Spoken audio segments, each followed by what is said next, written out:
Hello, good morning. Thank you very much for joining another one of our webinars. If you've attended before, welcome back. And if this is your first one, we're delighted to host you. Today, we're going to be focusing on employee engagement during the COVID-19 crisis that is happening.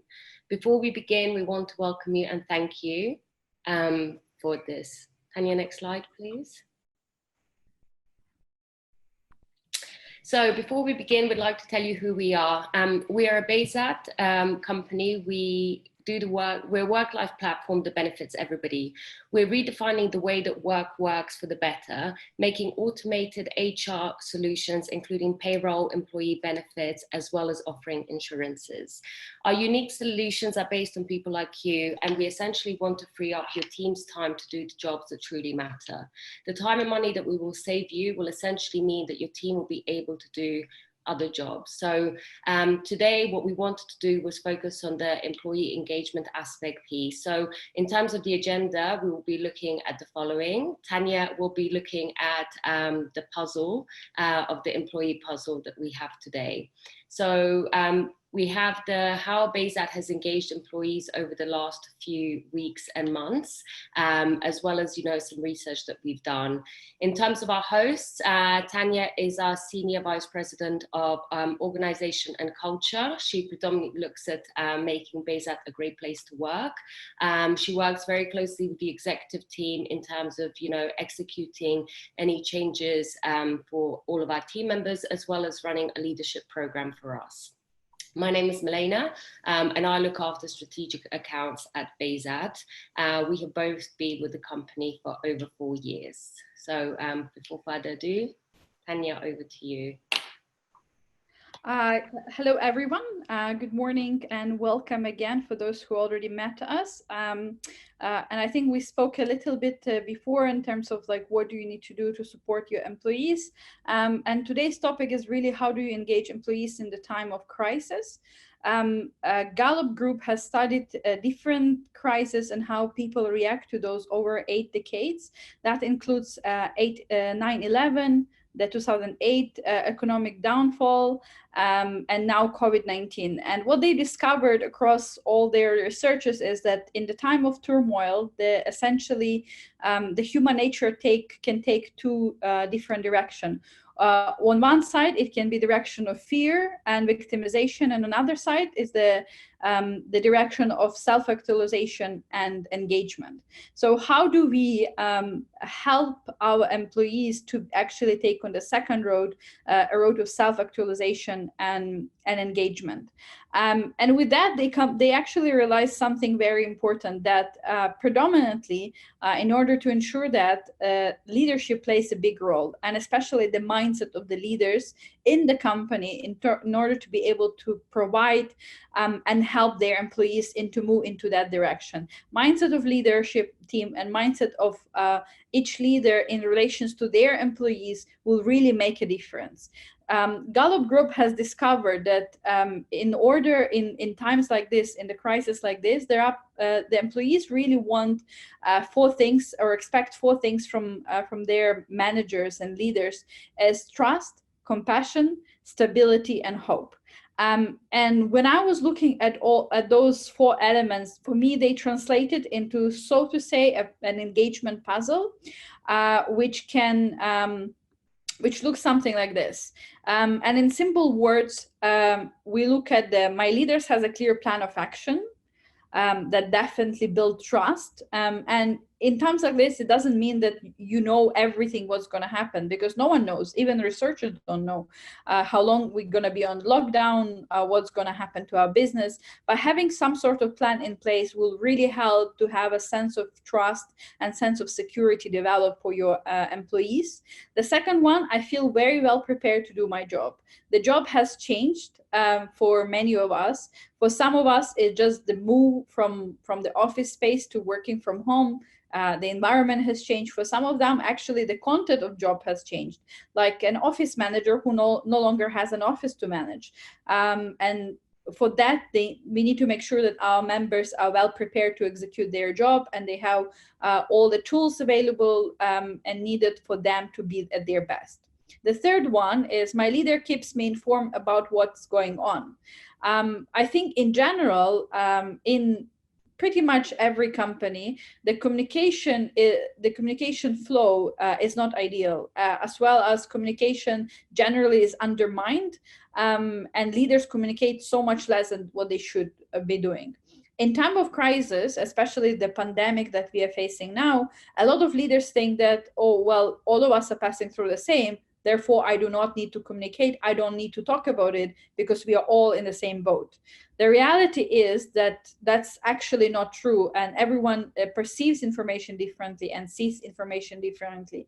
Therefore, having communication flows which more persistent, more mindful is so much important in time of crisis.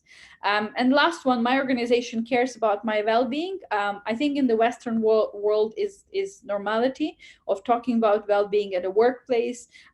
Here is still a novelty. There are some companies which already investing a lot in well-being. A lot of others don't do anything. There is a perception that it has to cost a lot of money, which in fact is not really the case at all times. In times like this, we need to understand that well-being of the employee is directly correlated to their productivity. So you investing in their well-being with whatever resources you have, and we'll share a bit what Bezat done with our employees, will really help them to get more productive, which ultimately that's what we need at this moment to really survive as a businesses. So let's look a little bit of what Bezat done in all those 4 pieces of engagement puzzle. What I'll be sharing is not necessarily the only truth or everything that you could be doing. It's something that we've done with the little resources that we had, and something that worked for us. We've been working from home for the last 5 weeks. So this is actually the end of week 5. Next week is the week 6. So things that we tried, we have been we have been doing for at least a couple of weeks, if not a month, and already have some results of those. So my leadership has a clear plan of action. Before really the pandemic was spreads all over the country, and when it was just concentrated in China and then slowly getting into the other parts of the world, we developed the business continuity plan for Bezat, and understanding what risk we having in case we had to face this situation in UAE, what would happen if we partially close the office or fully close the office. And back then in end of February, that sounded like a crazy idea to think that that might be a possibility. But we still carried on to develop a plan. We determined the timeline and the impact of those possible scenarios, and also develop the responsibles and what needs to happen. So in reality, when things actually started cascading in UAE, we didn't really panic because we had a plan in place, which was easy to follow. We need to do A, B, and C in order to move 200 people across 3 locations to work remotely. And that really helped with speed, but also helped to instill that sense of security and stability for our employees, because we were able to give them answers. We also had to redefine our department plans, so how our priorities plans are changing in the new environment, new tracking metrics, accountability lines, as well as taking a significant look at our costs and seeing what cost-saving measures we can be looking at in order to preserve the money that we have.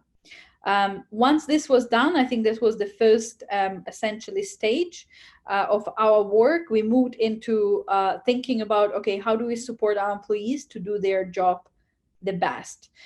And we spoke about it a little bit in the first webinar that we hosted. We developed the guidelines to working from home. We released a survey to understand people's working conditions at home. We thought, like, how can we help them to set the best working environment, allowing them to take their desk and chair home and monitor and whatever they need to perform better. We aligned on expectations with each team. So each team has a different expectations in terms of when do they meet daily or weekly, what's the flow of their work is. As well as we had to align a couple of processes and procedures, especially the one connected to employee attendance, which Bezat benefit he was a huge help with that, being able to move everything to the online attendance and checking in, checking out every day.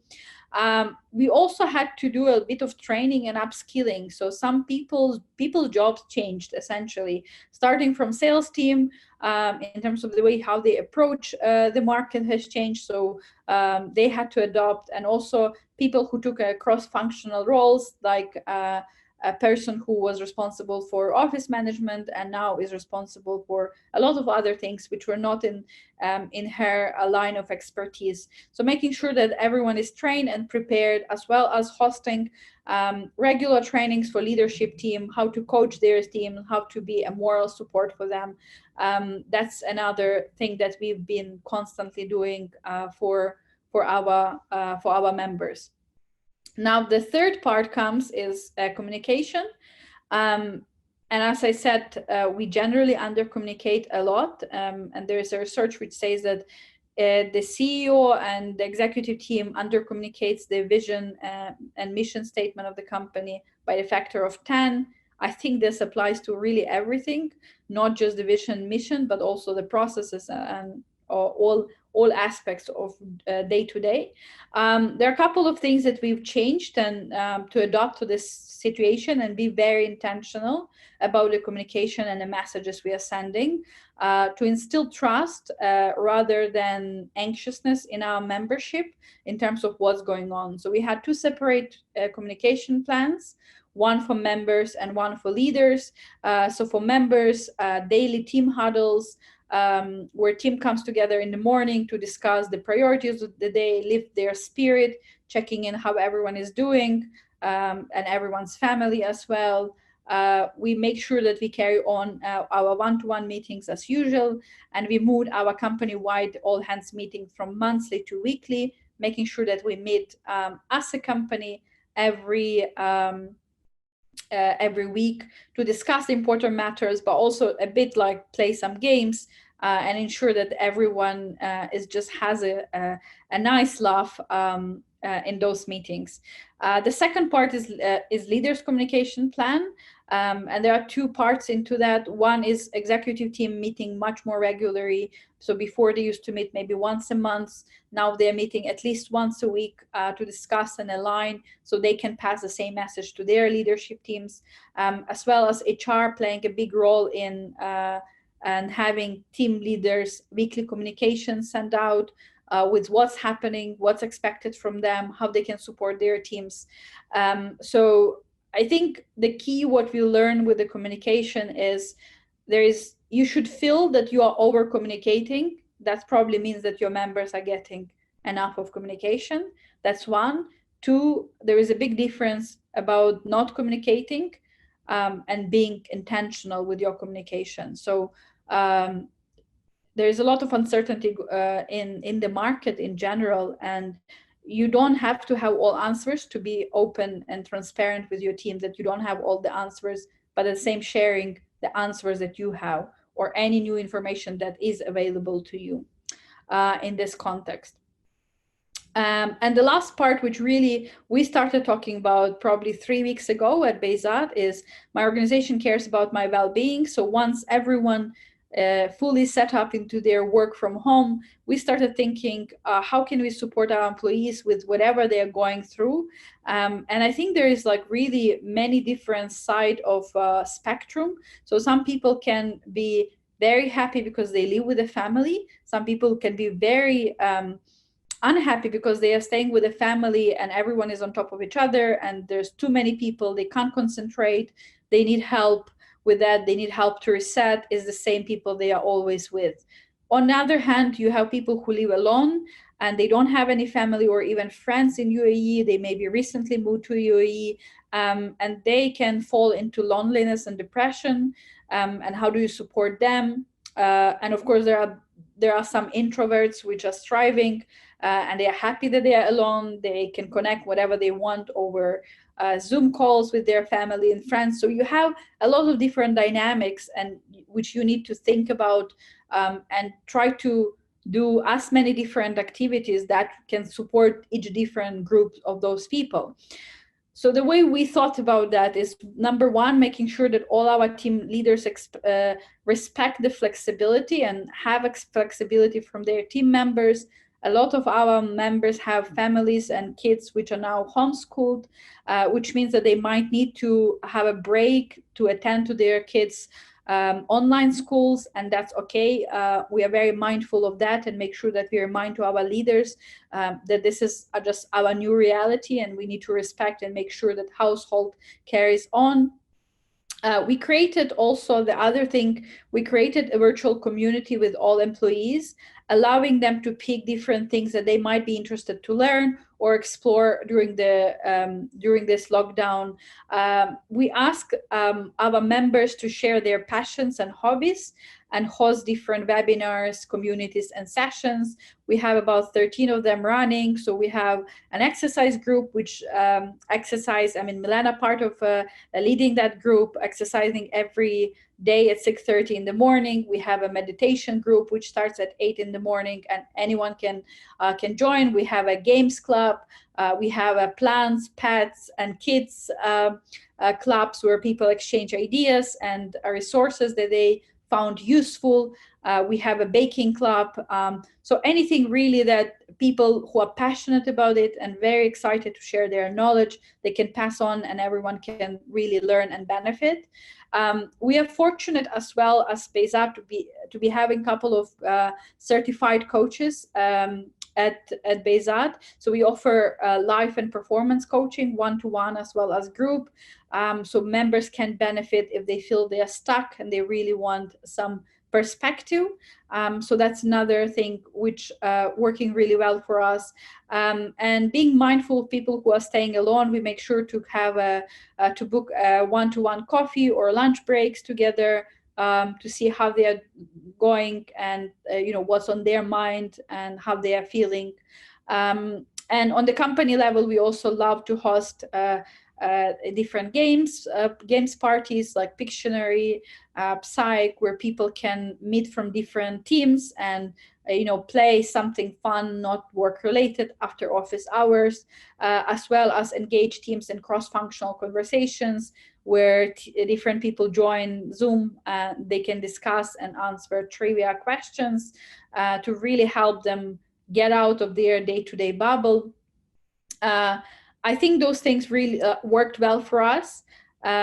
We don't know how long they would be going successful, so we are constantly on a look and planning new things of what else could we be doing, because we understand that with every week passing that people are on a lockdown, the mood will be swinging more, and we need to be more conscious and getting even better as HR team in terms of the support that we provide to our members. So for now, this is all we have at Bezat, and I would be happy to answer any questions that you might have. Great, thanks, Tanya. We've got quite a few questions coming in. So the first question, any ideas to share on Wellbeing Action to be implemented within my team at no cost? Okay, so there is few things that that you can do. Number one, I think we hosted yesterday. We hosted webinar on goal setting and striving in the COVID times. Milena, and we had a guest speaker. We have a recording of that. I think this is something that you actually can replay and do it with your team. They were talking about setting small goals, easily achievable at home, like tidying up one room each day or one cupboard, going through stuff. So just to boost people's sense of achievement, because sense of achievement leads to happiness. So that's one thing. Second thing, I found this amazing app called One Peloton. It's a US company, but they offer 90-day free trial for exercise and meditation and yoga and stretches, anything you name it, with a good quality video. So again, something that you could do at no cost. Together as a team, you could put the Zoom call and just do exercise together. The other thing is you could focus on meditation. There's plenty of videos online. I think with meditation, the only thing is the best to do it with someone who knows how to do it. So maybe someone in the team of your team already has done it and knows how to do it, so they can lead.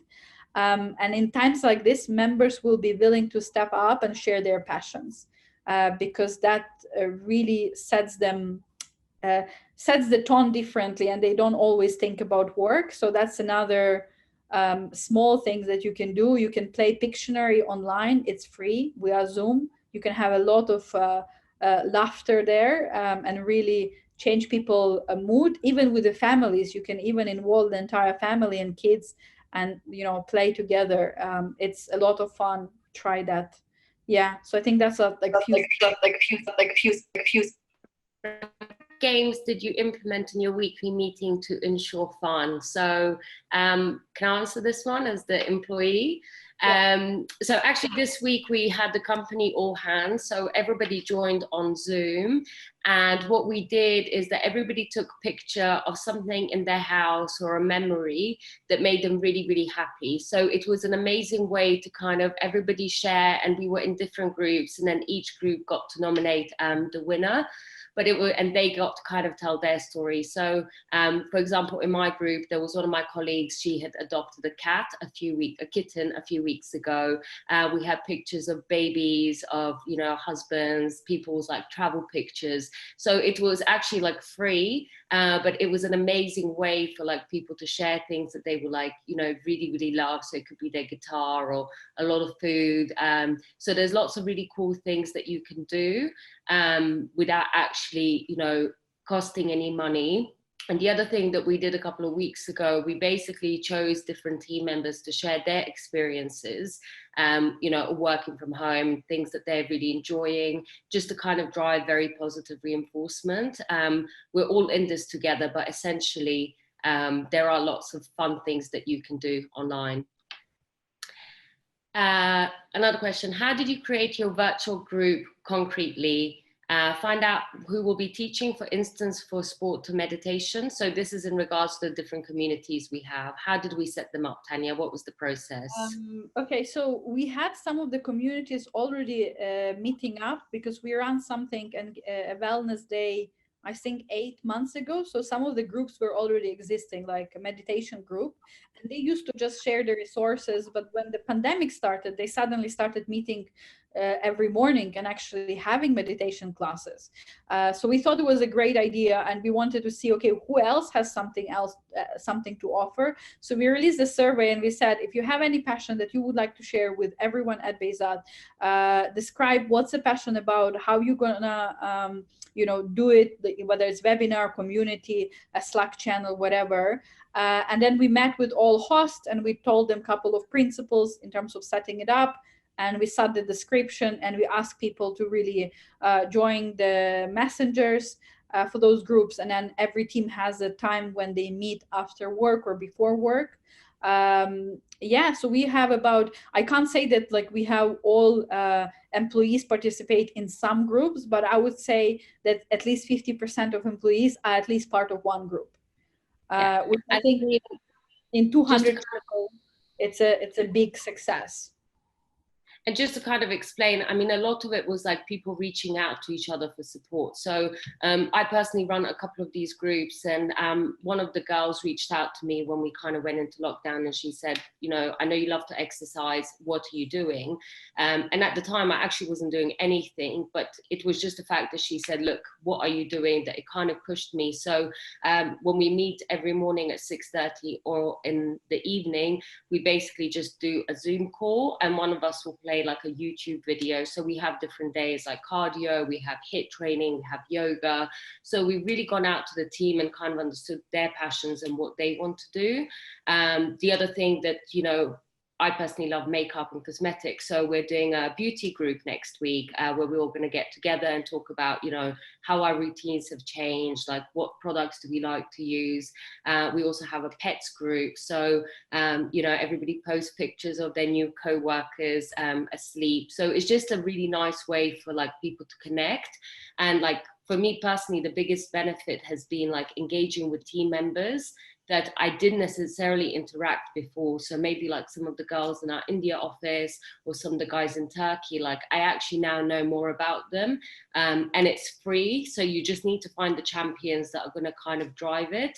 And there's so many things that we've got, like we've got music lovers, we've got foreign films, we've got book club, like, and just ask your employees what their passions are. And it's just a really good way for people to have like extra activities after work, and also focus on their passions. So I would highly recommend it. Okay. Yes, in terms of the webinars, they're all recorded and they're on the Bezat YouTube channel, but we will also share it with you after this. Tanya, how do you play Pictionary on Zoom? And you say that it's free. Okay, so there is a website. If you let's say you all get into a Zoom call, you have a word generator. So there is a different website where it can generate words for you that you need to draw, for example. And then on here you can on Zoom itself you can actually do the drawing. I'm trying to do it now. So you see, I can draw some stuff. So basically every time you can rotate, or you can have a couple of teams. Let's say you have 8 people, you divide them 4 by 4, and then the generator generate words for one team and the other team has to guess. If they don't guess it, then they lose, etc. So it can be a very fun way, and obviously they will need to learn how to draw these things with their on their computers, which is even more challenging and probably even more fun, because people will not do it really accurately. So yeah, the a bit of extra to make you smile. Good. Tanya, we've got a question here. What strong piece of advice would we should give to an employee who is shortlisted for a salary cut or unpaid leave, or how to boost their motivation while giving this news? It's pretty hard at times. I can totally resonate with that. And I think, so that's definitely a tough way to do that. But look, I think you need to be very transparent and honest that this is gonna happen. I think, like, in terms of like what my advice, I think it would be to ideally to give it a heads up. So for example, if there is a salary cut or unpaid leave, let the employee get their April salary in full before that's implemented, so then they can plan better. And then you communicate it now, so they actually have time to adjust to the new reality, and they can, plan their finances. What you don't want to do is, it's middle of the month, and then suddenly at the end of the month they're getting the salary slashed, or half of the salary, and they can't go back into what they already spent in the first half of the month of April. So just like giving that in advance would really help. Giving the understanding that, if it's salary cut, I think it's a bit easier, because obviously the reality is, if you're doing salary cut, it means that you're not letting people go as much. So I think just explaining the bigger picture, that the fact that we are taking a salary cut means that some people will get to keep their jobs, can also boost the morale of people, and also try to make it fair in terms of, who gets the cut, why they are getting the cut and not the other people. I know that sometimes it's not really in the HR decision, it's a lot comes from the executive, but then talking to them and like trying to see and convince a message that has to be fair. Whatever you guys are doing in this time, it has to feel fair to the employees, really. So they don't go and say, oh, like, I got a salary cut, but my manager didn't, because that would just produce more gossip that you don't want to have. And then can we talk about motivation of people? So this was something that when we hosted the webinar, mental health yesterday and mental strength, a lot of questions came about, how do you keep people motivated if they have taken a salary cut or they do have to take unpaid leave? What would be your advice? I think like this is the time where the biggest goal of the company, of the leadership of the company, is to really build mentality us against the world, against the odds, making business survive, making it thrive. So I think if you see that there is an opportunity for the business, you just need to communicate very passionately about that, so then everyone else see it, and then they will have that fight in them. I think there are two types of motivation. You know, there is a intrinsic motivation, which is within them, which is something that people do because of who they are. And there is external motivation, which is, you know, they have to work because they not to lose their jobs or pay money, etc. I think now is more like you need to be finding out what's their intrinsic motivation, what motivates them within, and reaching out to those elements. And it might be different for different people, really. I think, yeah, I mean, even if like if I were just to share between me and Milena, I think probably our internal motivation of why we are so driven now would be different. Like what I'm doing currently really connects to my purpose, and that's what drives me. So I don't really mind like how much money I'm getting, because I know it's crisis, I know things are different, but I'm just driven by my purpose and what I can achieve and how much impact I can create at the moment. For other people can be learning something new, being exposed to new areas, but I think that will require a lot of communication, a lot of open conversations with your members and with your teams. And then there's a question here: is employee engagement the same thing as employee happiness or employee satisfaction? What are your thoughts? No, in a simple words. I think like a lot of times they get bundled together. You know, we talk about employee happiness and they say, oh, like they are engaged.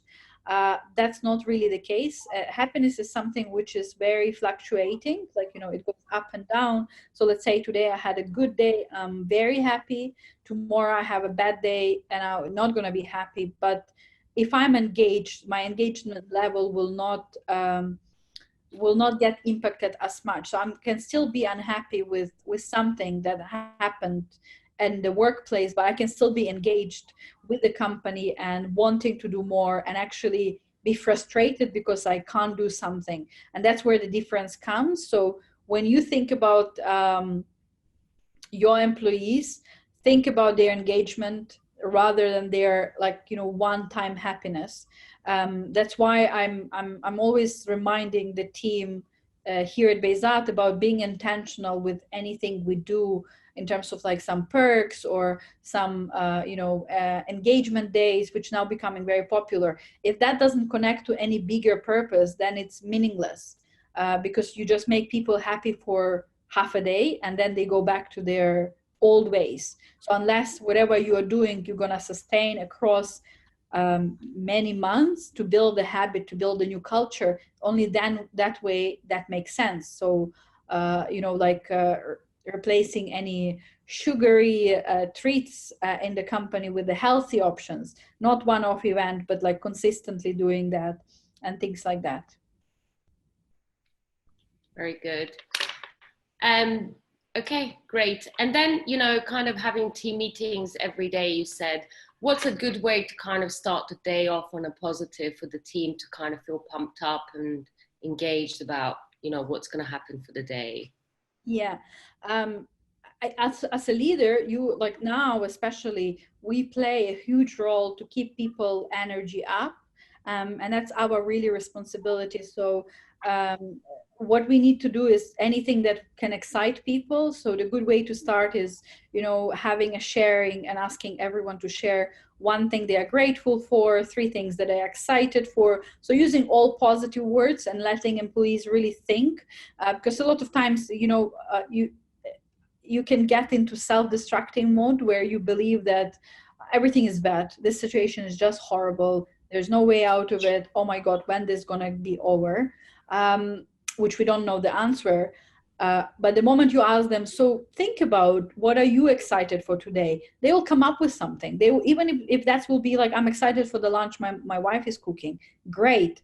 I'm excited to spend my extra time with my dog, my kids. I'm excited to watch this show in the evening. I'm excited for this call for business I have. Let them share anything and everything, as long as it's positive and exciting. So what are you excited? What are you grateful for? Gratitude builds a lot on positive emotions and positive outlook for life. You can share some funny video as a starter, so people can have a good laugh before you go into serious business. Yeah. Cool. There's actually a question on this. I'm taking the approach of sending positive vibes that still we're not defeated, but is it a good thing, or am I just putting them in denial? I think you should make sure that you are not in a denial. I think you need to be realistic when you what messages you are sending, and framing. So there, like, you know, in every situation there is a silver lining, and it's perfectly fine to find a silver lining in the tough situations. The denial would be if, oh, this is going to get over very soon, just another week.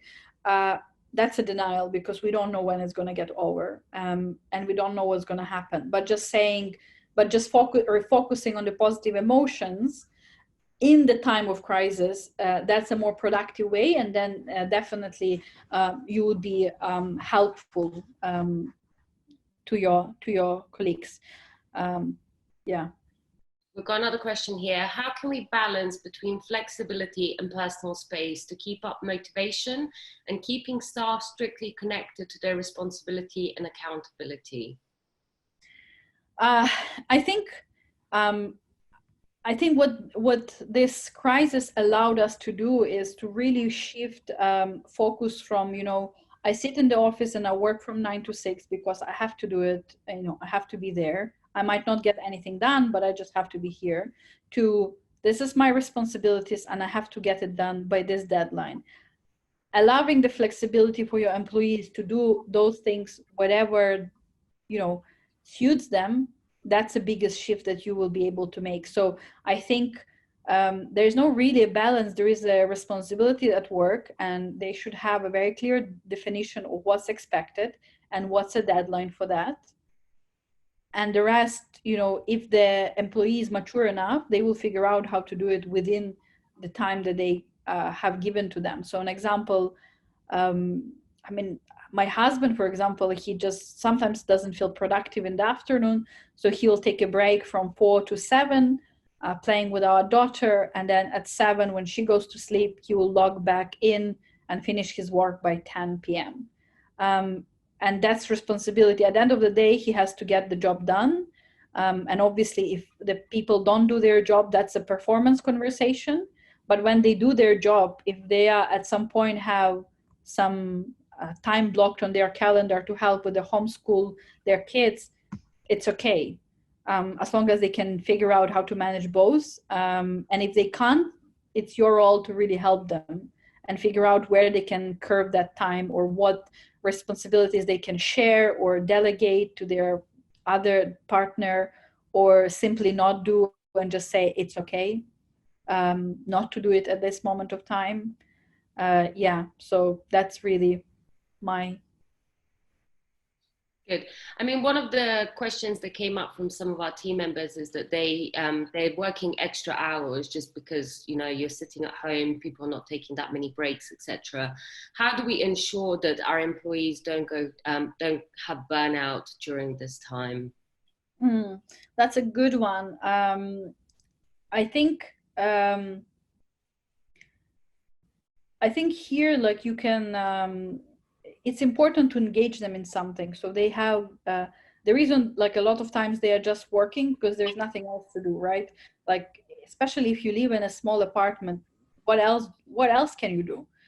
You cooked your meal, you ate, you watch TV, like, you no longer want to watch, and there's nothing much to do. But I think because we are used to be entertained. we are not used to entertain ourselves. So we live in the era where we used to be entertained. We go to the shops, we go to the places which entertain us, and we don't need to do anything. So now that changed, and I think our role is to help people find their passions, find what they put their goals, like maybe something that they want to learn. There's so many free resources on Coursera of things that you can pick up and learn. There's so many video tutorials that you can learn from. So really helping them to put the goals so they can distinguish, and also like making them active in this time. So we have a colleague who basically on all team calls, she just like takes the phone and she walks. She lives in a 1-bedroom apartment, and she basically walks from living room to the kitchen and back during the entire call. And she says, well, when I'm in the call, this is the only time I have to get my steps going. Otherwise I'll just, never walk because there's nowhere to walk. And she shared that the other day she was able to make 10,000 steps, which, I mean, when I go to the mall, I'm not always able to achieve that. Imagine doing that in a 1-bedroom apartment. That's really impressive, but that's a mindset. And I think as a HR, as a leaders, we can really help shift the mindset and let people figure out for themselves what they want to try, learn, do, the challenge they want to subscribe, etc. Okay, we've got a few more questions here. Which free online learning platform would you recommend? So there is Coursera. Basically, they have majority of their courses from different universities around the world, mostly US universities, for free. You can take the course for free. If you want the certificate, you will need to pay $50 for that. But again, if you're doing it not for the certificate, but for the learning, it doesn't really matter. So it is essentially free. And I think Udemy has cheap courses for like under $10 per course, and they give certificate for that. You can subscribe to LinkedIn Learning for first month is free trial. So just to remember not to forget to unsubscribe, so you don't, if you want it to be free and you don't have money. So again, you could pick those things. Generally, you can find a lot of videos, tutorials online on YouTube, which are free. You just need to know what you want to explore and what you want to learn. So yeah, I think those platforms, at least for me, that I always a go-to platform for anything. I'm doing a couple of courses on Coursera currently, and really enjoying it. That gives different perspective. Great. What can we do with employees who start complaining working extra hours while they are on reduced hours because of the pay cut? Some employees don't mind as they want to keep themselves busy, but there's a few that only want to work exactly what they're getting paid for. I think it's a conversation that you need to have alignment. You need to have on the company level, why we are doing the pay cuts, what's the impact for the company, and why everyone has to work extra hard actually to earn that pay cut, because that can translate into job loss. And I think that's the kind of, so the reality is that now you need to work double hard to achieve the same, actually maybe no, to achieve 50% less what you were achieving in the normal circumstances. So if you put that math together and you say, well, in order for us to survive, for everyone to keep the job, we all have to work extra hard. It's not about, oh, I get paid less, therefore I should work less, because then there wouldn't be work. So it's as simple as that. We have to actually work extra hard to be able to have that job. And I think the best, the message when it's sent by the CEO and done in a very open way that people can ask questions and contest with the executive team, I think it really helps to build trust, and for people to understand that, maybe some of them will realize that actually, you know what, I just will take unpaid leave. I don't want to work under this circumstance. I would rather not work. And that's okay. If they can afford that, and it's their right, and we should respect that right, and we should allow that to happen for them.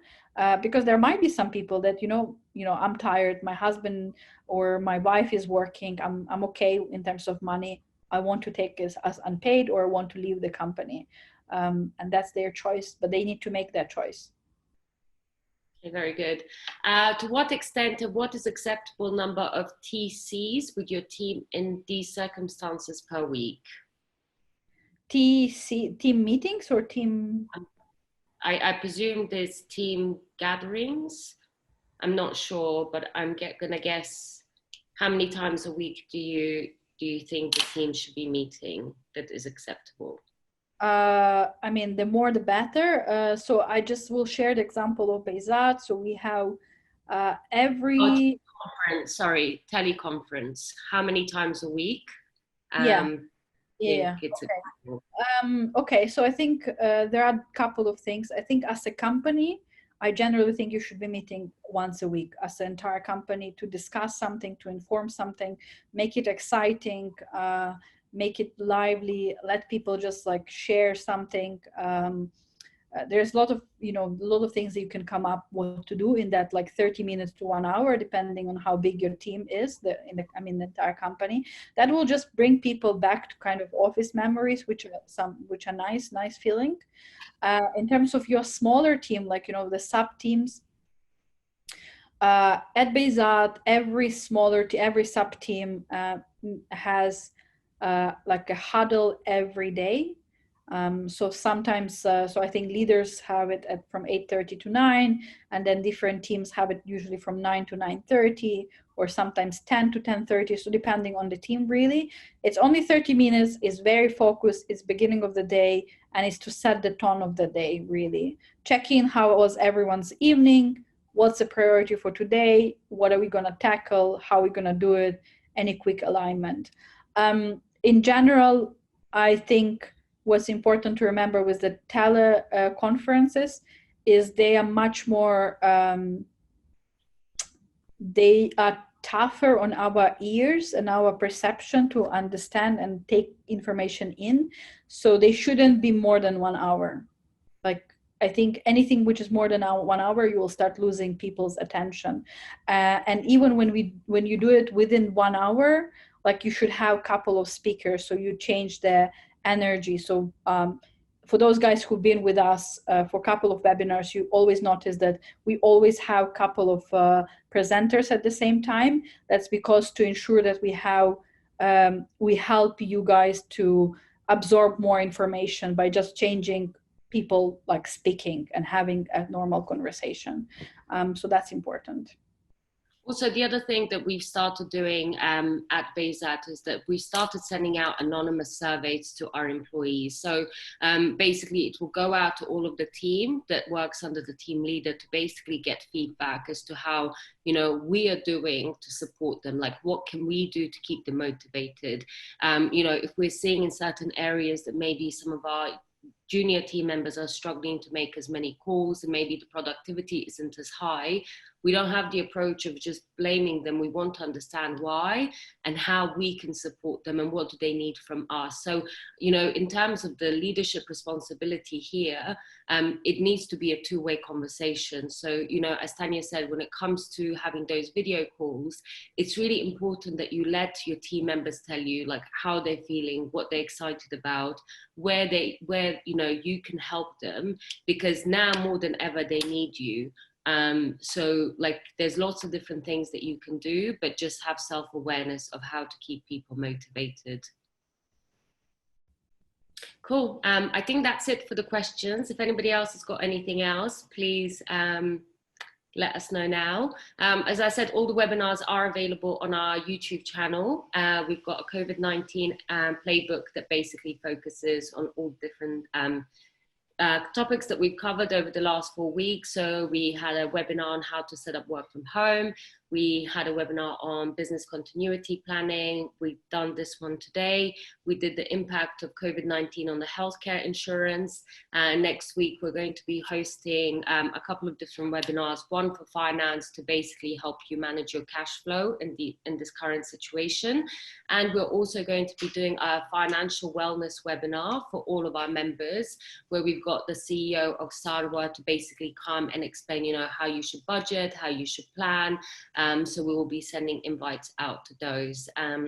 So wait, we've got one more question. The